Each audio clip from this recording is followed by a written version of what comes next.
நம்ம விஜய் சார் தன்னுடைய அரசியல் வருகைக்கு முன்பாக நடிக்கும் கடைசி படம் அப்படின்றதுனால ஜனநாயகன் படத்தின் மீது மிகப்பெரிய எதிர்பார்ப்பு இருந்துட்டு இருக்கு. வினோத் இயக்கத்துல உருவாகி உள்ள இந்த படம் அரசியல் அதிரடி திரைப்படமாக தயாராகி இருக்கு. இருந்தாலுமே படத்துடைய தணிக்கை சான்றிதழ் பெறுவதில் பல சிக்கல்களுமே நீடித்து கொண்டிருக்கு.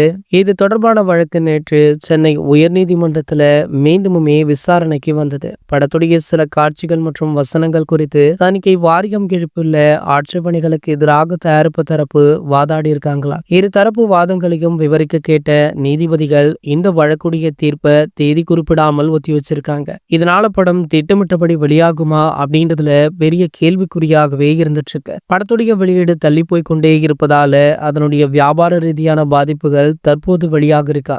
ஜனநாயகன் படத்துடைய டிஜிட்டல் உரிமையை மிகப்பெரிய தொகைக்கு அமேசான் பிரைம் நிறுவனம் வாங்கியிருக்காங்க. பொதுவாக ஒரு திரைப்படம் திரையரங்குகளில் வெளியான குறிப்பிட்ட நாட்களுக்கு பிறகு ஓடிடில வெளியாக வேண்டும் அப்படின்றது தான் ஒப்பந்தமே. தற்போது நீதிமன்ற வழக்கு காரணமாக படத்துடைய ரிலீஸ் தேதி குழப்பத்துல இருப்பதாலும் தங்களுக்கு பொருளாதார ரீதியாக பெரும் நஷ்டம் ஏற்படும் அப்படின்னு அமேசான் தரப்பு சொல்றாங்க. இதன் காரணமாக ஒப்பந்தப்படி படம் சரியான நேரத்துல வழங்கப்படாத சூழல்ல நஷ்டஈடு கேட்டு சட்டப்படி நடவடிக்கை எடுக்க போவதாக அந்த நிறுவனம் தெரிவிச்சிருக்காங்க. இந்த தகவலை படத்துடைய தயாரிப்பு நிறுவனமான கேவிஎன் புரொடக்ஷன் தரப்பு வழக்கறிஞரே நீதிமன்றத்துல வாதத்தின் போது சுட்டிக்காட்டி உள்ளார் அப்படின்றதுமே குறிப்பிடத்தக்கது. இதெல்லாம் ஒரு பக்கம் இருக்க நாளை மீண்டுமே இந்த வழக்கு ஆரம்பிக்கப்பட உள்ளது.